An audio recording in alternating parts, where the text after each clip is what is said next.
so good afternoon, everyone, and welcome to another fireside chat. As for those of you who don't know who I am, my name is Sean Melville, and I am the Managing Director of Ipsum Technologies.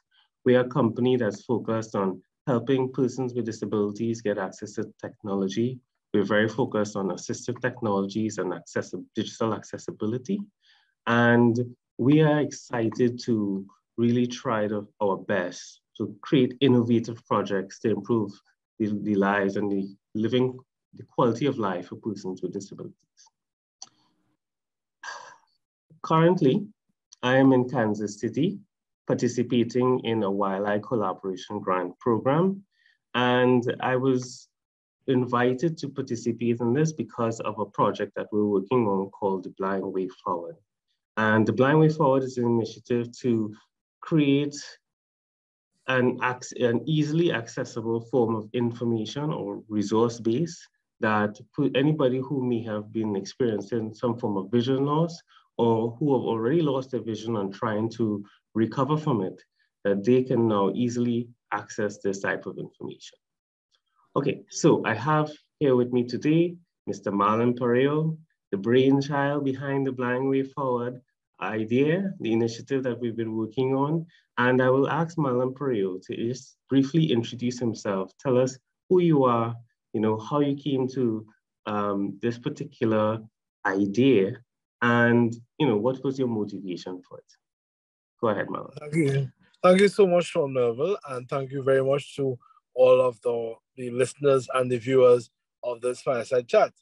My name is Marlon Curtis Parieaho. I am 42 years of age, and I have been blind for almost 11 years.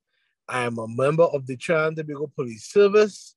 I am the father of 3 and the husband of 1.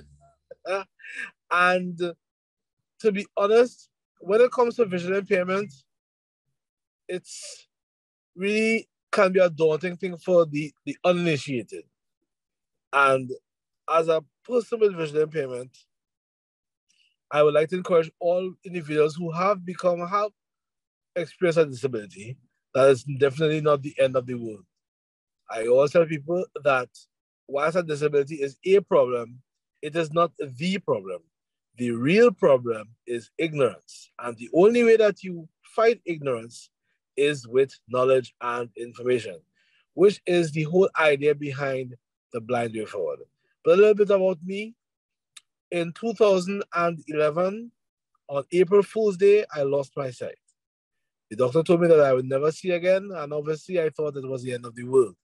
But fortunately for me, I only went through depression for about a month, and after a while, I got information from friends and family who led me to different resources and so on. Fast forward to about 4 or 5 years, I've learned how to use my computer, my smartphone efficiently to the point where I have sighted people asking me how I do this and how I do that.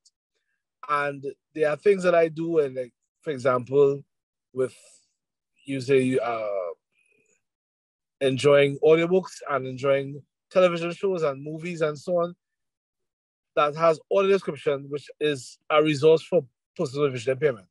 But what I thought is that, wouldn't it be cool if what I learned in 4 years, that a blind person can learn it in half an hour, which was the whole idea behind the Blind Way Forward, is basically bringing the information to the person with visual impairment and their families in order to improve their way of life.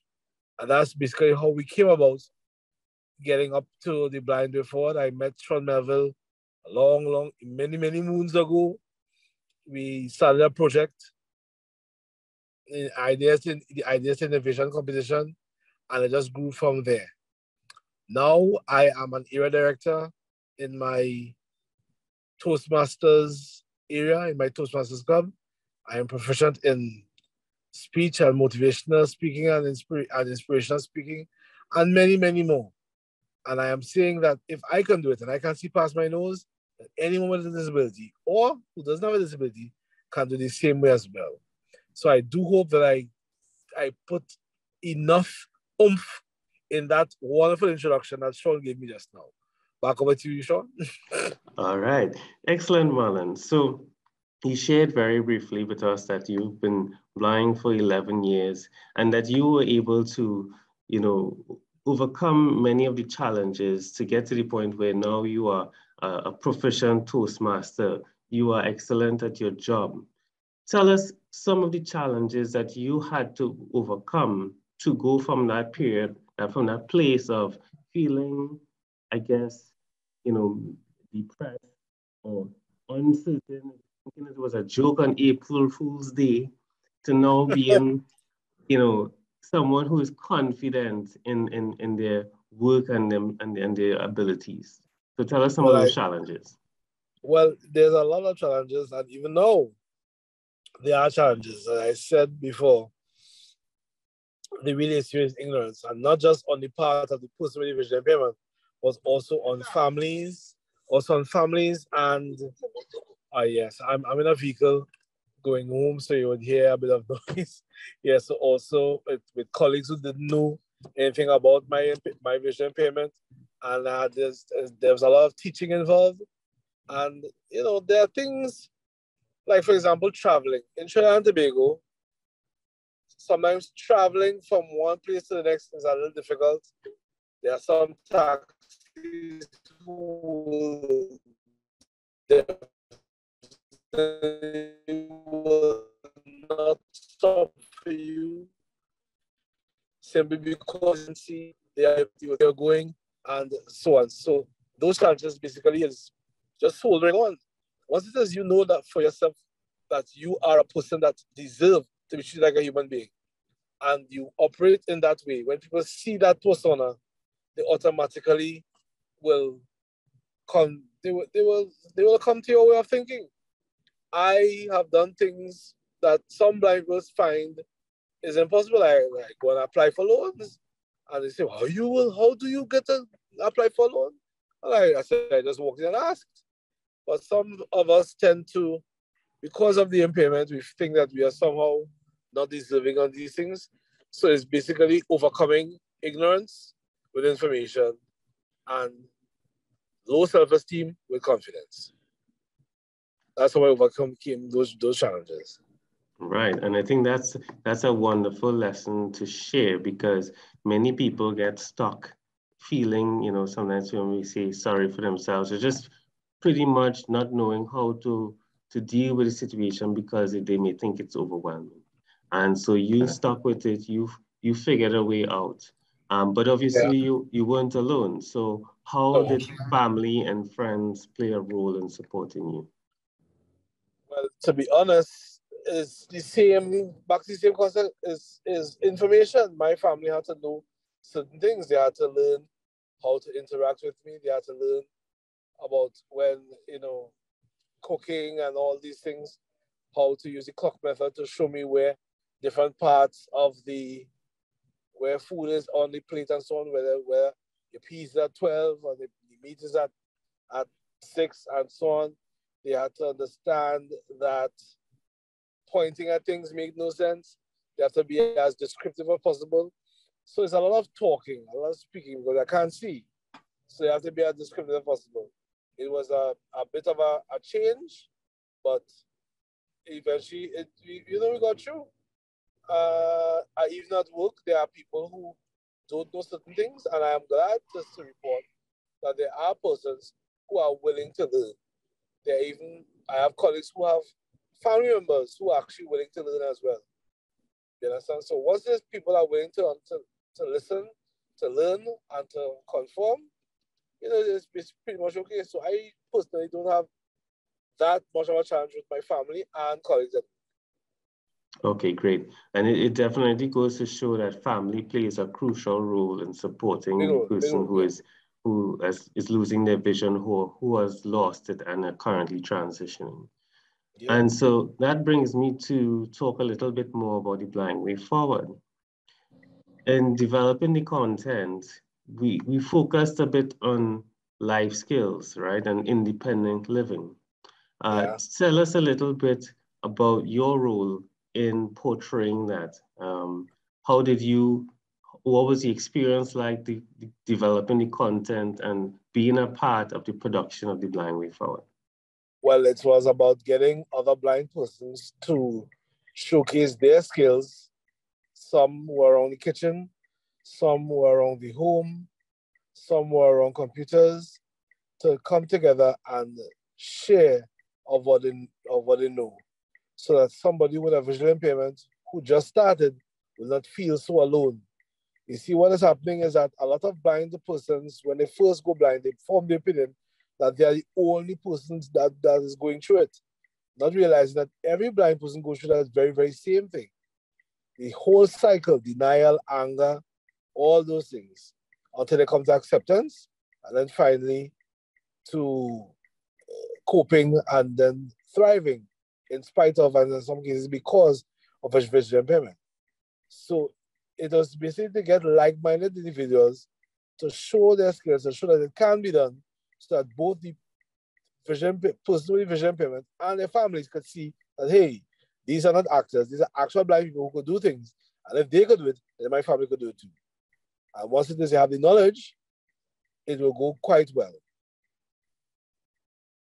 Okay, great. And so we demonstrated that through a documentary that you and Santana co-starred in, right? Tell us a little bit about our co-star Santana and the lead person behind it. You know, his experience having been a part of the project and how eye-opening it was potentially for him. Well, Roger Alexis is the puppeteer behind the Santana series, and I can't even recall how I got onto him. I think I just managed to get the number from off of YouTube or something like that, and he was ecstatic to assist, only to realize that after we had the production, Roger told me that he had an uncle that went blind, so he needed something like that for his uncle as well. Because I'm sure a lot of people either know someone who has a vision impairment or who knows someone and they can use this resource. So Roger's enthusiasm with the project went a long way, and gave that the whole documentary, that whole 3D vibe, that whole comic relief, and so on. So it gave the documentary a unique flair. Okay, definitely. And so it goes to show as well that, losing your vision is not unique to just a few people. You can come from a rich background, poor background. You could be any race or creed. It doesn't matter. We all at some point in time are going to be affected by this. And so as we begin to close off, Marlon, I want you to share one idea, one burning thought that you may want to leave with the audience in terms of how to deal with visual impairment, if you somebody losing your vision, how to deal with that, and if you're someone supporting someone who's lost their vision, how do you be of assistance? People, listen, the term is person with visual impairment. And that is because a person with a visual impairment is a person, period. If it is you have a vision, if it is you had no disability before and you like football and cricket, there's a very good chance that if you lose your sight, you will still love cricket and football. It doesn't really change. You're a human being. And it's the same way how you will have support for other individuals who do not have disabilities. Support is necessary for people with impairment, visual impairment as well, and disabilities. On the whole, all you want is assistance, not sympathy, assistance. And once it is you have the information, you can assist, and you'll be surprised that you yourself will get information from a person with visual impairment that you may not have thought of. And as we conclude, I'd like to leave this for your audience to masticate on. The average person without a disability has 5 senses at their disposal, 5. However, they mostly focus on one. I, with a visual impairment, or people like me who have visual impairments, have 4 senses at their disposal. But because we don't have sight, we focus on all 4, our remaining 4. So here's the thing. Here's the clincher. If you have 5, but focus on 1, but I have 4 and focus on all 4, which one of us is really disabled? Definitely food for thought, Marlon. You definitely have me thinking as well. Yeah. All right. Okay. So Marlon, if someone wants to reach out to you, how can they get a hold of you? What are some of the social media channels, etc., that you can reach you on? Well, the best way is I'm on Facebook, Marlon Curtis on Facebook. I'm on Twitter, BlindCup98. I'm email nrkey98@gmail.com. That's November Romeo Kilo Echo Yankee 98@gmail.com. And those are mostly the social media apparatus that I'm on. Excellent. And so that's it, guys. Thank you, Marlon, for coming and making yourself present and sharing your vision behind the Blind Way Forward. You've definitely contributed a whole lot to the movement and to the realization that, hey, we all need some form of support, and let's see how we can make it a lot easier for anybody, whether you're a family member supporting someone who's losing their vision, or you're someone who has lost their vision and you need to find information. We have that as accessible, and we're making it much easier for you to get a hold of that content. In addition to that, I would love if everybody can reach out to Marlon. Marlon is a dynamic public speaker, Toastmaster champion. So reach out to him and getting on board on your platforms so that he can share this story that there is hope. You know, as long as you have a vision in mind, and you don't have to see, but you must have a vision at all times. So with that, I will end this fireside chat. All right. Until next time, guys. Take care. Bye-bye.